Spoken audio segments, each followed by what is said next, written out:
jelas memang isu ini nih sangat menarik ya, karena memang kalau kita kupas tuntas dan kita nih mesti jujur ya sama masyarakat Indonesia, sama bangsa ini, sama rakyat ini. Sebetulnya bangsa ini negara ini mau dibawa kemana, ya kan? Yang pertama ya itu guru besar koruptor kok jadi pahlawan nasional. Kemudian ada isu-isu penting digeser kemana, ya kan? Jadi sebetulnya konsensus itu Indonesia itu mau kemana itu mesti jelas dulu setelah merdeka ini. Apakah mau bebas dari KKN benar, atau masih mau setengah-setengah, atau memang mau yang oligarki berkuasa, atau bagaimana? Ya itu harus, negara ini harus jelas gitu loh. Artinya harus dipisahkan ini. Mana nih yang paling banyak tuh mau ngikut kemana? Apakah membudayakan korupsi, membebaskan korupsi sebagai budaya bangsa, dan menjadikan mewasiatkan ke anak cucu kelak, ya kan, supaya hancur seluruh alam Indonesia ini karena korupsi, ya kan?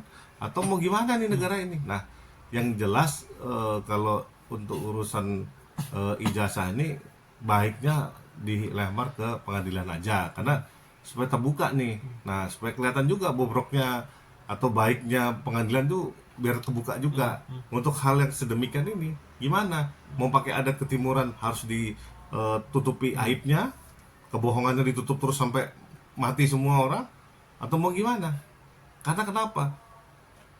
Kebusukan dari kebohongan itu terus kencang larinya. Ini kata Prof. Rais Saitapi ya, almarhum, di waktu di TV One itu pernah tuh kan, itu dia cerita, kamu tuh ngomong tuh bohong semua, tapi ingat, lambat laun tuh kebenaran pasti akan mengejarmu dan terbuka semuanya. Nah, bangsa ini kalau udah lihat kebenaran terus mau ngapain? Apakah mau dibenahi secara benar dan nggak diulangin lagi? Apakah mau diulangin terus? Jadi bohong terus. Apalagi ini perang dunia ketiga ini udah dekat nih. Karena kenapa? Seperti yang kita ketahui, kalau namanya negara asing itu terutama negara adidaya, dia akan selalu benar, nggak pernah salah. Dia nyerang itu pasti ada pembenarannya. Walaupun yang kita tahu nggak ada angin, nggak ada hujan, tiba-tiba diserbu aja. Iya kan? Dengan alasan yang menurut dia itu adalah itu yang harus pakai norma internasional. Lah padahal negaranya beda, ininya beda, nggak ada hubungannya, dia nggak dirugikan secara langsung juga. Nah itulah, itu yang harus diketahui sama netizen Indonesia tuh, ya hidup itu ya hukum rimba sebetulnya. Nah, dan akhirnya Rasulullah bersuara juga, dia bilang terkait laporan terkait temannya itu Rismon. Dia bilang ini hanya menggeser gawang saja, itu pengahlian isu terkait ya, isu yang sebenarnya itu isu ijazah palsu Jokowi. Memang bisa dibilang kenapa sampai ibaratnya teman-temannya ibaratnya dilaporkan gitu, Bang. Apa sebenarnya gimana ya? Yang jelas kalau inilah keadaan miris ya di Indonesia ya. Ya gampangnya korban bisa jadi tersangka itu udah barang umum. Ingat ya, guru besar korupsinya aja udah jadi pahlawan nasional. Saya nggak kaget. Terus tiba-tiba korban jambret jadi tersangka, udah biasa ini. Ya itu kelakuan polisi Indonesia ya begitu itu. Artinya penafsirannya penafsiran bebas, ya kan?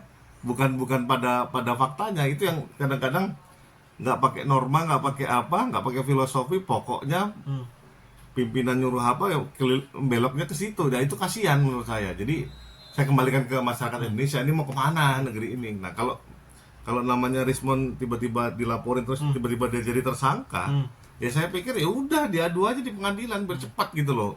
Dan polisi nggak perlu jadi polisi, hakim dan jaksa dan hakim. Yang mutus itu hakim di persidangan. Jadi nggak usah ragu, nggak usah takut, bersidang aja. Nah cuman kan ini ada proses tahan menahan nih, ya kan. Saya dengar katanya ada mau ditahan apa segala macam nih kan. Saya selalu nentang itu. Orangnya nggak bakal kabur kok, orang nggak bakal pergi kok. Kenapa mesti ditahan? Iya kan? Loh, orang dia pasti hadir sidang kecuali memang di apa namanya yang dia bisa bisa persidangan di Pulau X. Dia tinggal di Pulau Y. Dia bisa kabur nyebrang ke mana? Ya kan, lari atau renang ke Australia misalnya. Bisa aja kan? Itu kalau di sana di pulau-pulau sana. Nah, kalau di Jakarta orangnya jelas, kerjanya jelas. Yang jamin pengacaranya juga jelas, tiap hari juga di situ. Ya kali dia mau ditahan karena alasan subjektif yang nggak jelas itu kan gitu, maksudnya buat apa? Bagus sidang aja, di sidang memang diuji nih bener apa enggak, karena memang ingat loh banyak yang udah tersangka terus kemudian dia ditahan pas di sidang bebas murni, itu jahat menurut saya. Berarti bisa bilang abang bukan sebagai dari kubu dari Roy Suryo CS ya, karena abang menilai dari sisi ibaratnya logikanya aja kan. Tapi ini yang seperti abang bilang, di pengadilan itulah pintu terakhir, karena Pak Jokowi itu bilang dia akan membuktikan, akan mengasih lihat kalau jasanya itu saat di pengadilan nanti, saat bertemu mereka 3 orang itu. Gimana menurut? Iya, ya boleh. Artinya gini loh. Yang jelas kalau nanti pengadilan itu akan memeriksa prosedur, cara mendapatkan ijazah itu benar apa enggak. Itu baru ketahuan sah atau tidaknya itu, asli atau tidaknya itu ijazah. Jadi kan yang diperiksa prosedur. Karena kan itu kelihatan nanti apa-apanya kan gitu. Ini dapatinnya benar apa enggak kan gitu. Ya daripada kita berargumen mending dibuktikan di pengadilan aja lah. Bang, terakhir, seharusnya apa sih Bang yang ibaratnya dilakukan oleh Roy Suryo CS ya terkait masih berlarutnya kasus ijazah palsu ini, dan lambat laun juga mereka juga akan ibaratnya dilaporkan, dan juga yang seperti abang bilang bisa dijadiin tersangka, walaupun ibaratnya ya tidak masuk akal juga, orang dia masih di sini kan. Harusnya apa yang harus dilakukan Roy Suryo? Tetap calm down, atau jangan berkuar-kuar dulu, atau ya udah di pengadilan aja, nggak usah buat ibaratnya jadi ya rame lah gitu Bang. Ya nggak bisa juga ya, karena dia kan satu, dia udah mengobarkan bendera perang, ya kan. Nah, cuman kan apa namanya mungkin ya karena ada tembok ratapan di Solo, kemudian ada Solo Gate ya kan. Jadi terus ada isu-isu, ada apa namanya parcok juga kan, partai coklat, kemudian ada isu juga karena ijazah Jokowinya belum selesai, makanya Kapolrinya nggak ganti-ganti. Ada aja itu ceritanya yang isu-isu begitu kan. Saya pikir kalau menurut saya yang paling penting kalau soal legal formal baiknya diuji di pengadilan aja lah. Oke, lu mau tetapkan tersangka, kita nggak ngapa-ngapain nih, polisi tetapkan tersangka langsung sidang atau P21, jaksa cocok, ayo udah sidang, kita buktiin aja di pengadilan, lebih enak begitu. Jangan kayak model Indonesia zaman kegelapan sampai sekarang masih gelap itu, yang menentukan itu adalah yang penuntut gitu loh.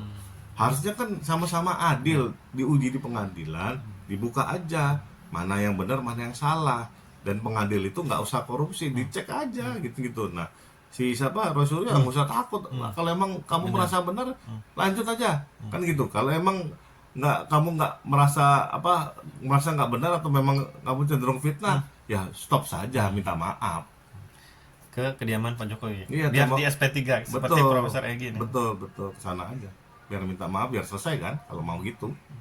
Siap. Terima kasih.